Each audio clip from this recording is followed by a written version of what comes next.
poucas palavras.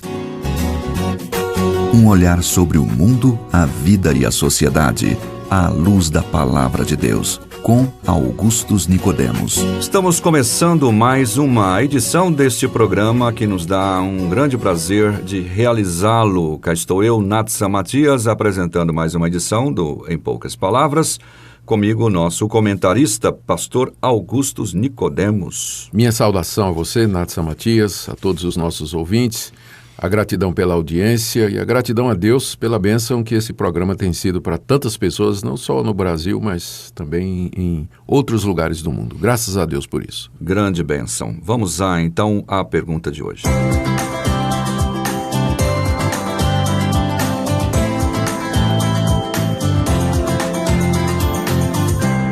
E hoje nós temos aqui a participação da Vitória Quixaba, ou Quixabá, deve ser Quixaba, não? Vou ficar difícil hoje com a ortografia, porque tiraram os acentos, né, de todas as então, palavras, então fica difícil. Mas Vitória, obrigado, tá bom, pela sua participação, e eu vou trazer sua pergunta aqui para o pastor Augustus, que tem a ver com dons espirituais. Espera aí um pouquinho.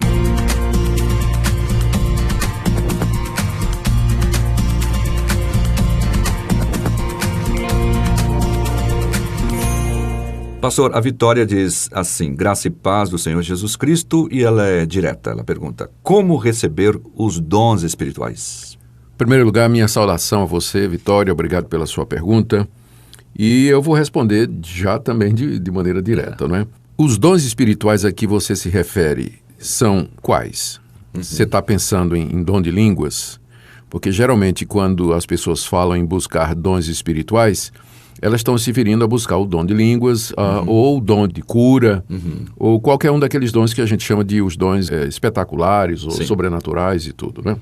Eu vou assumir que a Vitória está perguntando isso. Sim. E para responder, eu vou ter que dar um panorama do ensino bíblico a respeito dos dons espirituais para a gente primeiro poder situar bem a pergunta da Vitória e depois dar uma resposta que seja adequada. Sim. Vamos começar com a definição, né, do que sejam dons espirituais. Dons espirituais são ferramentas, são habilidades que o Cristo ressurreto concedeu à sua igreja com o propósito de promover a sua edificação. Correto. Isso é o que nós encontramos lá na carta de Paulo aos Efésios, capítulo 4, quando Paulo descreve a ascensão do Cristo vitorioso, subiu, né, às alturas e concedeu dons aos homens.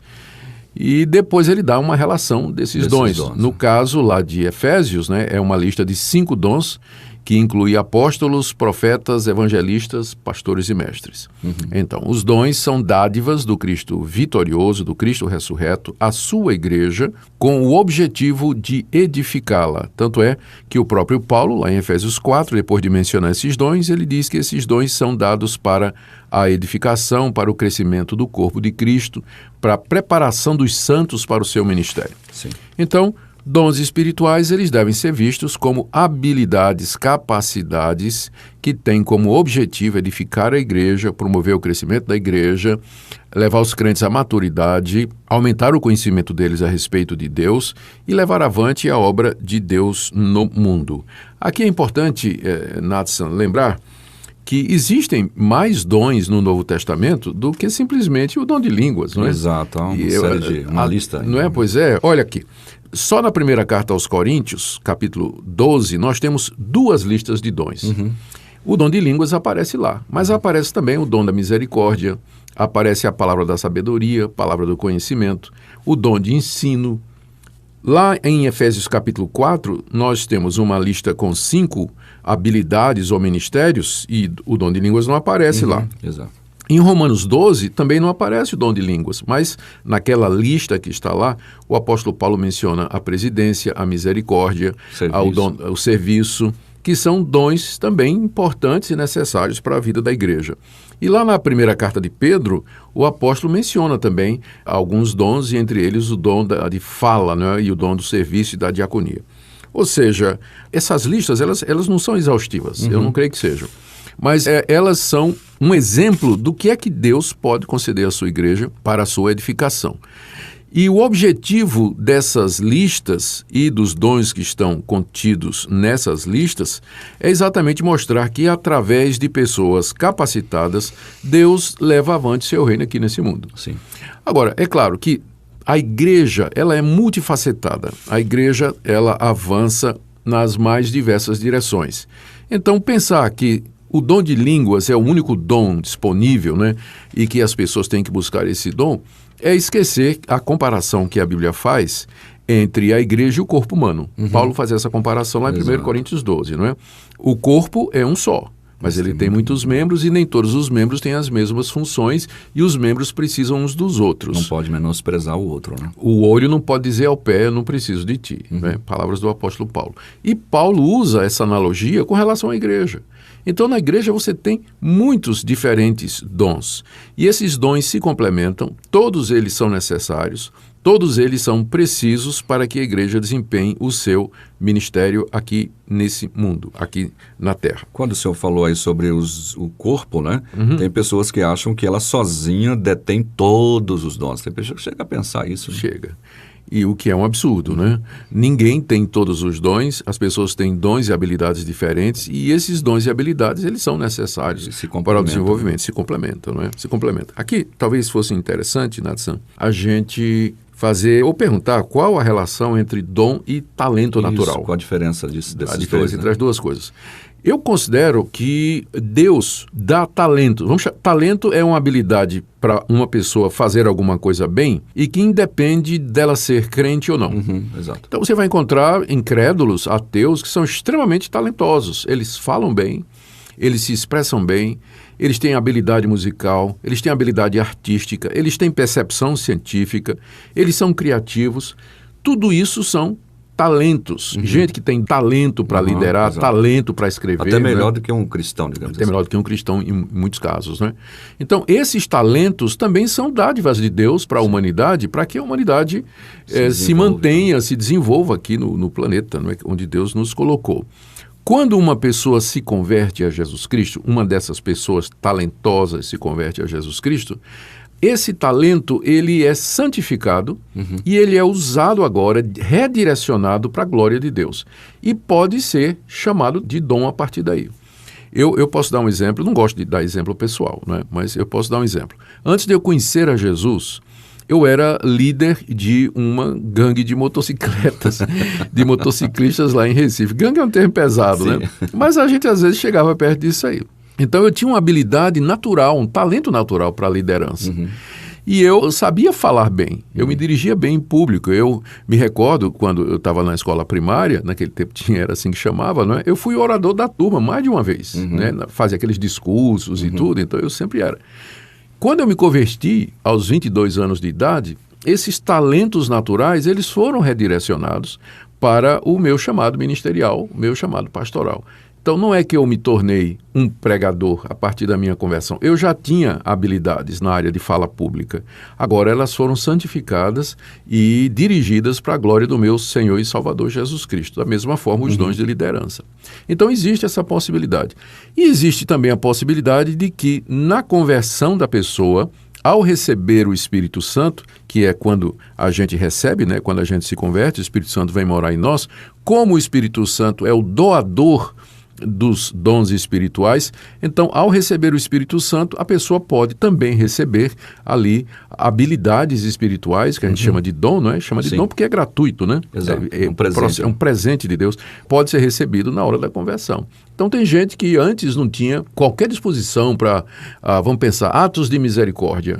E, de repente, depois da conversão, ela se sente capacitada, atraída, né, pela miséria dos outros, no sentido de que ela se sente chamada para ajudar as pessoas a sair daquela situação de dificuldade, ela se dedica a ajudar outras pessoas, coisa que antes ela nem estava aí, era o maior egoísta do mundo. Hospitalidade também, né? Hospitalidade é outro dom também, né? Que você... É gozado isso, né, Nath? Todo mundo quer buscar o dom de línguas, o dom de cura, o dom de milagre, mas o dom de contribuir, o dom da misericórdia e o dom da hospitalidade, eu nunca vi ninguém procurando, né? Fecha as portas, não vem para minha casa não, né? Bem, então, voltando aqui ao nosso a nossa pergunta aqui, né, da Vitória, né? Como receber os dons espirituais? Vitória, os dons espirituais, eles são dados por ocasião da conversão ou então há aquela transformação de talento natural para dom espiritual mediante a presença do Espírito Santo nos nossos corações. Então, na verdade, não é tanto você procurar e receber dons espirituais, é você reconhecer, você descobrir aqueles dons espirituais que você já tem. Eu sei que tem duas passagens do Novo Testamento que são usadas para embasar essa procura. A primeira delas é 1 Coríntios 12, 31, quando o apóstolo Paulo, escrevendo aquela igreja, né, era uma igreja que buscava muito dons espirituais, tinha muito interesse, não é? O apóstolo Paulo diz o seguinte, eu vou ler aqui a partir do verso 28, no capítulo 12, a partir do verso 28. A uns estabeleceu Deus na igreja, primeiramente apóstolos, segundo lugar profetas, em terceiro lugar mestres, depois operadores de milagres, depois dons de curar, socorro, governo, variedades de línguas. Porventura são todos apóstolos? Resposta, não, né? São todos profetas? Não. São todos mestres? Também não. São operadores de milagres? Também não. Têm todos os dons de curar? Não. Falam todos em outras línguas? Também não. Interpretam-nas todas? A resposta é não. Aí ele diz, entretanto, procurai com zelo os melhores dons. Mas aí então vem a pergunta, quais são os melhores dons? Os melhores dons são aqueles que aparecem primeiro naquela relação que nós lemos, onde Paulo coloca os dons por ordem. Olha o que ele diz, Deus estabeleceu na igreja primeiro apóstolos, segundo lugar profeta, terceiro lugar mestre. Então os melhores dons são esses. E o que é que esses três dons têm em comum? Apóstolo, profeta e mestre. São dons da palavra, Natsan. Exato. Eles trabalham com a palavra de Deus, eles ensinam a palavra de Deus, ministram a palavra de Deus à igreja. Então, se nós vamos buscar dons, que busquemos os melhores. E quais são os melhores? São aqueles dons da palavra relacionados com o ensino e com a pregação. Por que Paulo disse isso para aquela igreja? Porque a igreja de Corinto queria buscar o dom de línguas, queria buscar milagres, como se esses fossem os dons mais importantes. Então, na lista de Paulo, é interessante, não é? O dom de línguas aparece por último. Então, se for para buscar dons, que se busque os dons da palavra. Exato, que expandem o evangelho, né? Exatamente. Agora, existe a possibilidade, Nathan, da gente interpretar essa passagem da seguinte maneira. Quando Paulo diz, procurai com zelo os melhores dons, ele está dizendo, reconheçam entre vocês aqueles irmãos que têm esses dons e deem oportunidade para eles, em vez de o espaço no culto público e nas atividades da igreja ser ocupado somente por esses que dizem ter esses dons extraordinários e coisa dessa natureza. Essa questão dos melhores dons, é importante também entender que a pessoa que possui um dom relacionado com relação à palavra, ela não é mais importante do que aquele outro que tem um outro dom. O dom é mais importante, a pessoa não, posso dizer assim. Pode dizer. Agora deixa eu pegar a ilustração de Paulo aqui para fazer uma distinção. Paulo se referiu, quando ele foi falar de dons, ele usou a analogia do corpo. E ele disse que todos os membros do corpo são importantes. Mesma forma, todos os dons são importantes para a igreja. Mas existem dons que são cruciais, da mesma forma que existem órgãos, membros do corpo que são cruciais. Eu funciono sem uma perna, mas eu não vivo sem um coração. Eu funciono sem um braço, mas eu não vivo sem o cérebro. Da mesma forma na igreja. A igreja subsiste sem alguns desses dons, mas ela não pode ficar sem o dom da palavra. O dom da palavra, através dos mestres, dos pastores, é dessa forma que Deus estabelece e mantém a igreja. Os outros dons são importantes, mas eles não são essenciais para a existência da igreja. E nesse caso eu não posso extirpar a minha perna só porque eu posso viver sem ela, né? Ou seja, claro. É um fato de reconhecer que eventualmente pode ser que não exista aquele dom, mas eu consigo sobreviver na igreja com ela. Perfeitamente. Ok, obrigado pela resposta. Me lembrei do filme Motoqueiros Selvagens. Você já deve ter assistido, né? Já ri muito com aquele filme. E o que resolve o problema tudo lá no final é o chefão lá, né? Que tem que ele consegue falar bem lá. Resolve. Motoqueiros Selvagens. É uma boa ilustração essa daí. Assistam que vocês vão entender o que eu estou falando aí, tá bom? Obrigado, pastor, pela sua resposta. Nada, obrigado, Nadson. Queridos ouvintes, obrigado pela sua audiência. Deus abençoe. Em poucas palavras, um olhar sobre o mundo, a vida e a sociedade, à luz da palavra de Deus. Apresentação, Natsan Matias. Comentário, Augustus Nicodemos. um programa da Primeira Igreja Presbiteriana de Goiânia, Rua 68, esquina com 71 Centro. Visite o nosso site www.pipg.org. Apoio Seminário Presbiteriano Brasil Central, Goiânia.